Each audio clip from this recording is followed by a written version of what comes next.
안녕하세요. 건강의 달인 건달입니다. 최근에 한 TV 방송에서요, 금술 좋기로 소문난 최수종 하이라 부부 이야기를 듣게 되었는데요. 글쎄 하이라 씨가 최수종 씨의 흉을 보는 겁니다. 요즘 최수종 씨가 화도 자주 내고 삐지기도 잘한다라고 이야기하는 것을 들었는데 같이 출연한 방송인들이 모두 놀라더라고요. 스윗하기로 둘째가라면 서러워할 분께서 무슨 일이 있는 것일까요? 시청자분들의 남편분들은 어떠신가요? 이러한 증상은 20여 년 전부터 연구가 되었지만요, 우리에게는 잘 알려지지 않아서 모르시는 분들이 많으실 것 같아서 오늘 우리 남편을 한번 점검해 보는 시간을 가져보도록 하겠습니다.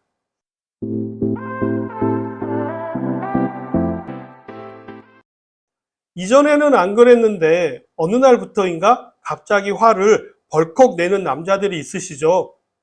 이러한 행동이 말에만 그치는 것이 아니라요, 난폭 운전을 하거나 다른 사람들의 잘못된 행동에 대해서 과격한 반응을 하기도 하는데요. 문제는 이러한 행동이 시간이 지날수록 점점 더 심해진다라는 것이고요. 화를 내는 것도 더 빈번해진다라는 것이죠. 남성들의 이러한 행동 변화는요, 어느 날 갑자기 등장한 현상이 아닙니다. 반공식적으로 인정된 증후군 명칭까지 있는데요. 과민성 남성 증후군으로요, 20여 년 전에 만들어진 이후에요, 의학계와 심리학계에 널리 받아들여지고 있는 증후군입니다. 미국 인터넷 매체 허브 포스트에 따르면요, 전문가들은 이 용어가요, 임상 진단명은 아니지만 노화 과정에 있는 남성들에게 흔히 나타날 수 있는 증상들을 정확하게 묘사하고 있다고 말하고 있습니다. 시더스 시나이 메디컬 센터의 비뇨기과 조교수인 저스틴 호우만 박사는요, 이 용어에는 테스토스테론 수치의 점진적인 감소와 호르몬 변화를 통해서 남성에게 일어나는 현상을 설명하는데 유용하다라고 이야기하면서요, 테스토스테론 수치의 점진적인 감소는 기분 변화라든지 에너지 부족, 피로감 등 여러 가지 증상으로 나타난다라고 이야기합니다. 호우만 박사에 따르면요, 가장 흔한 증상으로는 짜증이라든지 의욕 저하, 우울감 등의 기분 변화가 나타나게 되는데요. 최수종 씨의 경우에도 새침해지고 우울해 보일 때가 있다라고 하이라 씨가 이야기하더라고요. 이뿐만 아니라 집중력 저하나 기억력 감퇴와 같은 인지 기능이 떨어지게 되고요. 수면 부족만으로는 설명되지 않는 무기력감과 피로감이 있어서요, 자주 조는 시간이 늘어나게 되고 성욕이 감퇴되고 새벽에 자발적 발기 횟수도 감소하게 되죠. 규칙적인 운동을 함에도 불구하고요, 근육량과 근력이 감소하는 반면에요, 체지방은 증가하고 특히 복부 주변 지방은 사정없이 증가가 되고요, 불면증이나 수면의 질 저하를 포함한 수면 장애 등이 나타나기도 합니다. 남성 호르몬 감소는 여성과는 조금 다르게 점진적으로 줄어들게 되는데요. 여성의 경우 폐경을 계기로 급격하게 줄어들기 때문에 문제의 원인을 파악하기가 쉬운 반면에요, 남성의 경우에는 40대 이후부터 서서히 진행되기 때문에요, 이러한 것을 알아차리기가 쉽지만은 않죠. 테스토스테론 수치는요, 10대 후반에서 20대 초반에 최고에 달했다가요, 이후 30대까지는 비교적 안정적으로 유지되고 40세 이후부터는 매년 약 1% 정도씩 감소하기 시작합니다. 호우만 박사는요, 대부분 남성은 40세에서 60세 사이에 증상을 느끼기 시작하지만 생활 습관이라든지 만성 질환이나 유전적인 요인에 따라서 발병 시기가 빨라지거나 늦춰질 수 있다라고 이야기하고 있죠. 과민성 남성 증후군이라는 용어는요, 내분비학과 생식생물학 분야의 권위자인 스코틀랜드 과학자 제럴드 링컨 박사가요, 2001년에 처음 사용을 했는데요. 링컨 박사는 양의 테스토스테론 수치를 연구하던 중에 짝짓기 시즌 이후 수컷 양의 테스토스테론 수치가 감소함에 따라서 과민성과 공격성이 증가하는 상관관계를 발견했다라고 합니다.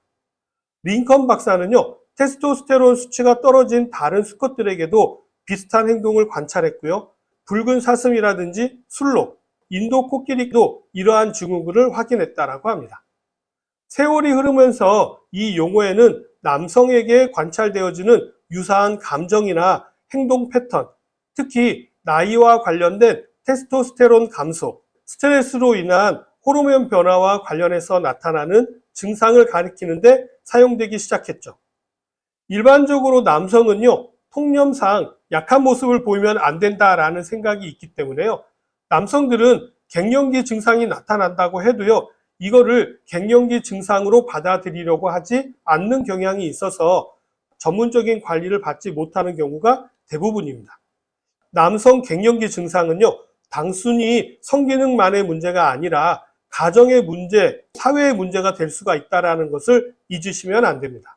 이러한 증상 자체가 지금의 건강 상태를 알려주는 신호가 될 수 있기 때문에 주의 깊게 살펴보고 검진을 받으시는 것이 좋습니다.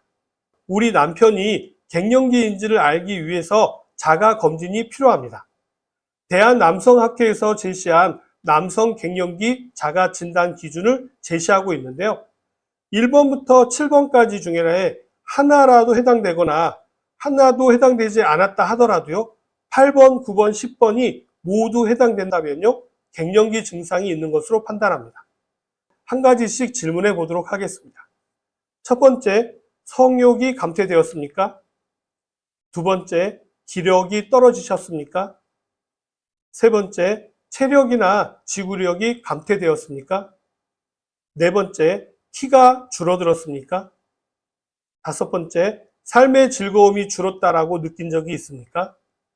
여섯 번째, 우울하거나 괜히 짜증이 나십니까? 일곱 번째, 발기가 예전 같지 않으십니까? 여덟 번째, 운동 능력이 떨어졌다라고 느끼십니까? 아홉 번째, 저녁 식사 이후에 바로 잠에 빠져드십니까? 열 번째, 최근 일의 수행 능력이 떨어지셨습니까? 어떠신가요? 몇 개나 해당되시나요? 이 설문만으로 단정 지을 수는 없지만요, 설문에 나온 내용을 잘 살펴보시면 남성 갱년기 때 나타나는 대표적인 증상이기 때문에 어느 정도 맞다라고 생각되어집니다. 이러한 증상이 나타나는 이유는 남성 호르몬과 연관이 있는데요.